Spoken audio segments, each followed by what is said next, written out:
আপনার কি কখনো এমন মনে হয়েছে কারো নজর আপনাকে অনুসরণ করছে? অদ্ভুত কণ্ঠস্বর শুনেছেন অথচ পাশে কেউ নেই। আবার আপনি কি কখনো এমন কিছু দেখেছেন যা বাস্তবে ঘটার কথা নয়? এমন কিছু অনুভব করেছেন যা যুক্তি দিয়ে ব্যাখ্যা করা সম্ভব নয়? দর্শক, এই সবগুলো প্রশ্নের উত্তর হ্যাঁ হওয়াটা খুব স্বাভাবিক, কারণ এই অস্বাভাবিক কর্মকাণ্ডের পেছনে কাজ করে এক অদৃশ্য শক্তি, যার নাম ব্ল্যাক ম্যাজিক বা কালো জাদু। আজকের আলোচনা সেই অদৃশ্য শক্তির রহস্য উন্মোচন করে প্রকাশ করবে এক ভয়ঙ্কর সত্য, জানাবে এটি কি বাস্তব নাকি কেবলই কুসংস্কার, ইসলাম কি বলে আর আধুনিক বিজ্ঞান কি ব্যাখ্যা দেয়। যাপিত জীবনের দৃষ্টিকোণ থেকে এটি আপনার বিশ্বাস, চিন্তা ও বাস্তবতাকে চ্যালেঞ্জ করবে। ব্ল্যাক ম্যাজিক কোনো গল্প নয়, এটি বাস্তব। কোরআন হাদিসে স্পষ্টভাবে এর উল্লেখ রয়েছে।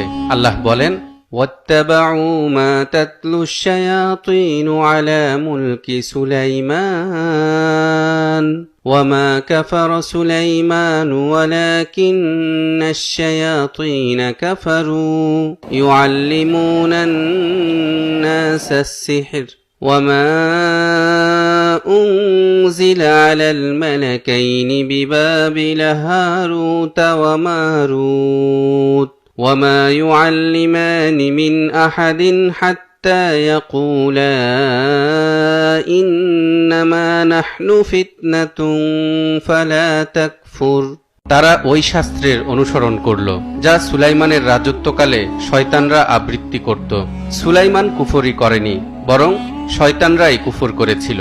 তারা বাবেল শহরে হারুত ও মারুত দুই ফেরেশতার প্রতি যা অবতীর্ণ হয়েছিল সেই জাদুবিদ্যা মানুষকে শিক্ষা দিত। তবে তারা উভয়েই এই কথা না বলে কাউকে শিক্ষা দিত না, আমরা পরীক্ষার জন্য, কাজেই তুমি কাফের হয়ো না।